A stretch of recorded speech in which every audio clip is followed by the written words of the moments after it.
देखें, अगर आपका जमीन जो है ना ज्वाइंट में है, बंटवारा नहीं कर रहे हैं, बंटवारा नहीं करने वाले परिवार के लोग हैं, वो नहीं चाहते हैं आपका बंटवारा हो, अब वो अपना जमीन अपने नाम करा चुके हैं, आपका जमीन को आपके नाम नहीं होने देना चाह रहे हैं।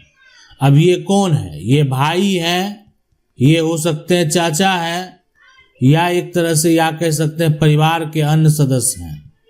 अब ये लोग के नहीं चाहने से क्या आपकी जमीन आपके नाम नहीं होगी? क्या बिना सहमति जमीन का बंटवारा संभव है? यानी अगर सहमति नहीं है तो क्या आप अपनी जमीन, अपना शेयर, अपना हक अपने नाम करा सकते हैं? अब है कि अगर विवाद चल रहा है, किसी का ऐसा है कि विवाद जो है यहाँ पर चल रहा है, अब ये जो विवाद चल रहा है, यानी ये हो सकता है कि विवाद चल रहा है तो मौखिक विवाद है, कोई ऐसा नहीं है कि कानूनी विवाद है, तो मौखिक विवाद है। विवाद चल रहा है तो हो सकता है कानूनी विवाद है, कानूनी विवाद भी हो सकता है कि मामला कोई कारण बस कोर्ट में चल रहा है। अब ये छोटा छोटा समस्या को लेकर आपका जो ये पूरा संपत्ति है ना, ये डूब जाएगा। आपको बस एक काम करना है, आपको किस तरीके से कागजात बनाना है, डॉक्यूमेंट तैयार करवाना है, ताकि आप अपने जमीन का बंटवारा कर सकें। अब आपको घबराने की जरूरत नहीं है, अब आपको टेंशन लेने की जरूरत नहीं है। पूरा प्रक्रिया बताएंगे आपको कैसे आप अपनी जमीन को अपने नाम करा सकते हैं। अब देखें यहाँ पर कि ये जो देख रहे हैं जमीन का एक टुकड़ा है, ये एक जमीन है। अब इस जमीन में बहुत सारे हिस्सेदार हैं। अगर बात करें सबसे पहले तो ये आपके परदादा के नाम से दर्ज है, परदादा के नाम से जमीन का खतियान है और ये खतियानी जमीन है। अब यहाँ पर जो परदादा है, इनके जो है 2 बेटे थे, जो कि एक आपके दादा हुए और आपके ये यहाँ पर जो है छोटे दादा हैं। अब यहाँ पर जो है तो अब यहाँ पर जो दादा हैं, इनके भी जो है 2 बेटे हैं, अब इनके 1 बेटे हैं या इनके 3 बेटे हैं। तब ये परिवार जो है धीरे धीरे बढ़ गया, परिवार बड़ा हो गया। अब है कि बंटवारा यहीं पर करना है। परदादा के नाम से जमीन का खतियान चल रहा था, कोई दिक्कत नहीं था, परिवार में कोई समस्या नहीं था, लेकिन आज समस्या हो गया। इसमें से कुछ ऐसे लोग हैं जैसे कि इन्होंने जो है अपने जमीन का जो एक तरह से जमाबंदी है वो कायम करा लिया। कुछ ऐसे लोग हैं जो जमीन का जमाबंदी करा लिए, जैसे कराए होंगे करा लिए। अब ये अगर करा लिए तो आपका भी होगा, आपका भी होगा, और जो जिस जमीन पर आप दावा करते हैं उस पर आपका दखल भी होना चाहिए। तो आपका जमीन जो है एक तरह से मौखिक तौर पर बटा हुआ है। अब आपको क्या करना, अब कुछ ऐसे हिस्सेदार हैं ना जो अपनी जमीन सारी बेच चुके हैं, जैसे ये हैं, ये इन्होंने बेच दिया पूरा संपत्ति, परदादा के नाम से था, उसी समय अपना शेयर बेच दिए वो। अब ये जो है ना, ये भी अपना आधा शेयर बेच चुके हैं। अब इनको जो है ना अपना नाम दर्ज कराना, तो इनको बनाना पड़ेगा कागजात, और कागजात में वो सारा बात स्पष्ट तरीके से लिखना पड़ेगा। अब देखें, ये जो कागजात होता है ना, जो दस्तावेज तैयार होता है, तो होता है यहाँ पर जो आपने आपसी पंचनामा एक बनाया है, और ये पंचनामा जो होता है इस पे जो गांव के पंच हैं, आसपास के जो लोग हैं, परिवार के हिस्सेदार हैं, उसके दस्तखत भी होते हैं।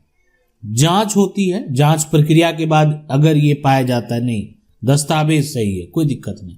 अब देखें, गांव के लोग थे, बैठे, आए, बोले ठीक है हम आपको सपोर्ट करने को तैयार हैं। अब अंचल क्षेत्र है, अंचल अधिकारी, अंचल कर्मचारी इस बात की जांच करेंगे कि जो दस्तावेज जो ये दिया गया है, ये दस्तावेज गलत नहीं है, सही है, इनका यही शेयर बनता है। परिवार के लोग इनकी जमीन को हड़पना चाहते हैं, इनकी जमीन को इनके नाम नहीं होने देना चाह रहे हैं, सोच रहे पूर्वज के नाम ही जमीन रहेगा, बाद में अब इनका कोई उत्तराधिकारी है नहीं, जमीन अपने नाम इनके नाम क्यों करवाएंगे, बाद में मेरे परदादा के नाम से ही जमीन रहेगा, तो बाद में हम उस जमीन को अपने अंडर ले लेंगे। तो यहाँ पर कहीं ना कहीं अगर देखा जाए तो बहुत सारे लोगों का ये भी परिवार में मनसा रहता है। लेकिन अब आपको क्या करना है कि अब आपको एक आपसी पंचनामा जो है तैयार करना है।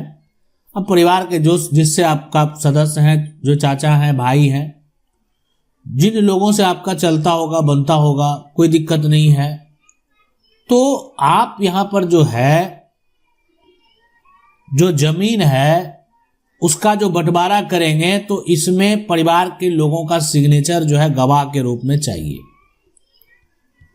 अगर वो परिवार के लोगों ने गवाह के रूप में सिग्नेचर जो है एक भी कर देते हैं, दो भी कर देते हैं, और साथ में इस दस्तावेज पर आप जो है यानी आपके गांव के जो सरपंच हैं वो हो गए, आप नगर पालिका से नगर पार्षद हो गए, आपके गांव की जो मुखिया है, आपका जो यहाँ पर वार्ड है, इन सभी और आपके गांव के जो पंच हैं उनकी सिग्नेचर आप यहाँ पर ले लेंगे। अब ये दस्तावेज तैयार है और ये एक ऐसा दस्तावेज है कि इतने सारे लोगों के बीच में आपके दस्तावेज जो है उसकी पुष्टि हुई है, आप कोई गलत कार्य नहीं कर रहे हैं। अब फर्जीवाड़ा करेंगे तब तो फंसेंगे ही, तो फर्जीवाड़ा नहीं करना, जो आपका शेयर बनता है, जो आपका हक बनता है, वो सारा कुछ मेंशन करना है। अब परिवार के जो एक तरह से सह खातेदार हैं, ये वो लोग हैं जो आपके खतियान में हिस्सेदार हैं।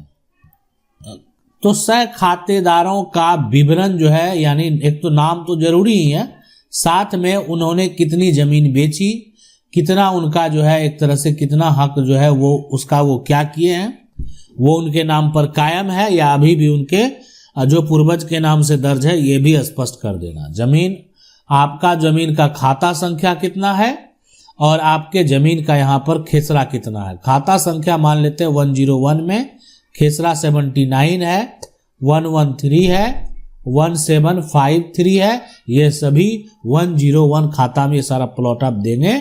और साथ में यहाँ पर जो है एक तरह से जमीन का पोजीशन यानी चौहद्दी भी डिफाइन करेंगे और साथ में आप जो है अपने नाम पर जमीन के बंटवारे की मांग करेंगे। इस पेज के साथ एक ऐसा पेज आप अटैच करेंगे जिसमें जमीन का जो है वंशावली का विवरण हो। वंशावली, ये वंशावली का विवरण जो होगा इससे आखिरकार ये स्पष्ट होगा कि आप जो हैं उत्तराधिकारी हैं और आपका शेयर कितना बनता है। अब ये सारा साक्ष्य हो गया, ये सारा दस्तावेज तैयार हो गया। अब देखें यहां पर जो है कि आखिरकार सबको नोटिस भेजा जाता है, ठीक है, नोटिस हो गया जारी, यानी जो सभी हिस्सेदार हैं, सभी हिस्सेदारों को नोटिस जो जारी करेगा ना, तो मान लेते हैं कि अब जानकारी हो गया सबको, अगर जानकारी नहीं था तो जानकारी हो गया, तब ये जो है अब कोई ऐसा होगा कि जो ऑब्जेक्शन लगाने का यहाँ पर प्रयास करेंगे। अगर ये ऑब्जेक्शन जो है वो जायज होगा, यानी ये आवेदन करेंगे किसी प्रकार का समस्या है आपके पंचनामे में, आपने जो म्यूटेशन के लिए अप्लाई किया है उसमें किसी प्रकार का अगर समस्या है तो वो ऑब्जेक्शन क्रिएट करेंगे। अगर वो ऑब्जेक्शन जायज है तब तो आपका आवेदन रिजेक्ट होगा, अगर जायज नहीं है तो रिजेक्ट नहीं होगा। इसलिए कि जो राजस्व कर्मचारी है, साथ में यहाँ पर पंच है, गवाह है, अब एक आदमी का ऑब्जेक्शन से वो रिजेक्ट हो जाएगा आप, यानी जो राजस्व अधिकारी है यहाँ पर, तो ये सभी लोग जो एक तरीके से सारा कुछ मेजर करेंगे, जांच करेंगे। जमीन मालिक हैं, हिस्सेदार हैं, आप भी हिस्सेदार हैं, जो जमीन आप दिए हैं वर्तमान में उसकी जांच होगी कि आपके दखल में वो जमीन है, आप खेती कर रहे हैं, तो सारा कुछ करने के बाद, सारा वस्तु स्थिति देखने के बाद ये सारा कब्जा देखा जाएगा, हर चीज देखा जाएगा। आखिर जो आप ऑब्जेक्शन लगाए परिवार के सदस्य वो किस आधार पर लगाए हैं उनसे भी पूछताछ की जाएगी। तो अब ये लगेगा कि नहीं इसका ऑब्जेक्शन जायज नहीं है तो उसका ऑब्जेक्शन का कोई मतलब नहीं रहेगा। पंचनामा पर लिखा जाता है कि किसे कितना हिस्सा मिला है, हिस्सा बराबर होना चाहिए, गवाहों के हस्ताक्षर होने चाहिए, ठीक है, अमीन अधिकारी का हस्ताक्षर होना चाहिए। कानूनी पंचनामा ये दस्तावेज होता है। अब है कि जो बंटवारा है उसका पूरा मैप तैयार हो गया और आपका जो है ये अगर एक तरीके से किसी प्रकार का कोई समस्या उत्पन्न नहीं हुआ, जो राजस्व अधिकारी है इसको वेरीफाई कर दिए, तो फिर आपका म्यूटेशन कायम हो जाएगा। आप अपने नाम से बस इसको ऑनलाइन आप कराएंगे। जो एक तरह से तहसीलदार है, सीओ है, इस बात को का वेरीफाई करते हैं, पंचनामा को नक्शा देखकर, मैप देखकर जो है ये सारा कुछ जो उनका रिकॉर्ड है, एक तरह दस्तावेज का रिकॉर्ड है, उसको देखकर वेरीफाई करते हैं और आदेश जारी कर देते हैं। आपका जो जमीन का रिकॉर्ड है वो अलग हो जाएगा, आपके जमीन का जो जमाबंदी है वो अलग कायम हो जाएगा। लेकिन एक जो है ना, अब तक आपकी जमाबंदी संयुक्त थी, कुछ परिवार के सदस्य ने अपने जो भी तौर तरीके अपनाए होंगे उस तौर तरीके को अपनाकर जमीन की जमाबंदी को अलग कर चुके थे। अब यहां पर देखें, एक बात और समझ लें, अब यहां पर परिवार के लोग अगर आपको उलझाने का प्रयास करेंगे या उनको कोई समस्या है, वो अपने जगह पर सही भी है, तो जो भी कारण होगा, एक ऐसा तरीका है ना कि यहां पर कहीं पर आप चले जाए, किसी को पावर नहीं है, सीओ भी कुछ नहीं कर पाएंगे, यहां पर तहसीलदार जो है वो कुछ नहीं कर पाएंगे, कर्मचारी भी यहाँ पर कुछ, यहाँ कर्मचारी का जब सीओ का पावर नहीं है तो कर्मचारी कहाँ से कुछ करेंगे। परिवार के लोग जो है, अगर ये जो पंचनामा बंटवारा है ना, ये कुछ भी कर ले, नहीं करवा सकते हैं। इसलिए कि अगर जमीन जो है, जमीन का बंटवारा का केस जो है अगर चल रहा है और ये केस जो है अगर सिविल कोर्ट में है, तो कोई भी व्यक्ति कुछ नहीं कर सकता है।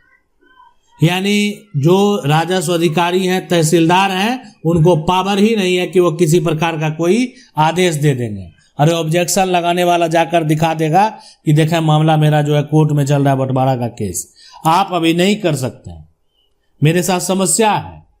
तो ऐसे सिचुएशन में फिर आप उलझ जाएंगे। मामला कोर्ट में है, कोर्ट का आदेश आएगा, और कोर्ट का आदेश आएगा तो आपका हक कहीं नहीं जाने वाला है। अगर आप जो है अपने बराबर हक मांग रहे हैं ना, तो आपको कानूनी तौर पर भी बराबर हक ही मिलेगा। बहुत लोग बिना बंटवारा किए जमीन जो बेच दिए होंगे, अगर आपको उससे भी आपत्ति है कि वो जमीन नहीं बिकना चाहिए था बिना बंटवारा किए, तो उस तरह का सेल डीड भी कैंसिल होगा। इसीलिए तो बोलते हैं जमीन जब भी खरीदें तो देखें परिवार में जमाबंदी अलग अलग है कि नहीं है, विक्रेता के नाम जमीन का दाखिल खारिज है कि नहीं है, विक्रेता के नाम जमीन का रसीद कट रहा है या नहीं कट रहा है, और साथ में ये पंचनामा का आप कॉपी भी ले लें कि ये लोग कैसे बंटवारा किए थे, ताकि आपका साक्ष्य जो है आपको मुसीबत से बचा सकता है। अगर विवाद हुआ तो ठीक है, नहीं विवाद हुआ तो कोई दिक्कत नहीं। विक्रेता के नाम जमीन रहेगा, जमाबंदी कायम है, उसका पंचनामा हुआ है, क्या समस्या, आपको कोई समस्या नहीं होगा। उसके बाद जमीन खरीदेंगे, जमीन उन्हीं के विक्रेता के कब्जे में है, तो ऐसी जमीन को खरीदने में क्या समस्या है, कोई दिक्कत नहीं। अगर आपका कोई सवाल है आप हमें कमेंट करके पूछ सकते हैं। मेरा प्रयास रहेगा वीडियो के माध्यम से हम आपको बताएंगे क्या करना है, कैसे करना है। आशा करते हैं वीडियो अच्छा लगा होगा। वीडियो को लाइक जरूर कर दें, चैनल को पहली बार देख रहे हैं सब्सक्राइब करके जो बेल आइकन है उसको जरूर दबा लें। मिलते हैं अगले वीडियो में, तब तक के लिए जय हिंद।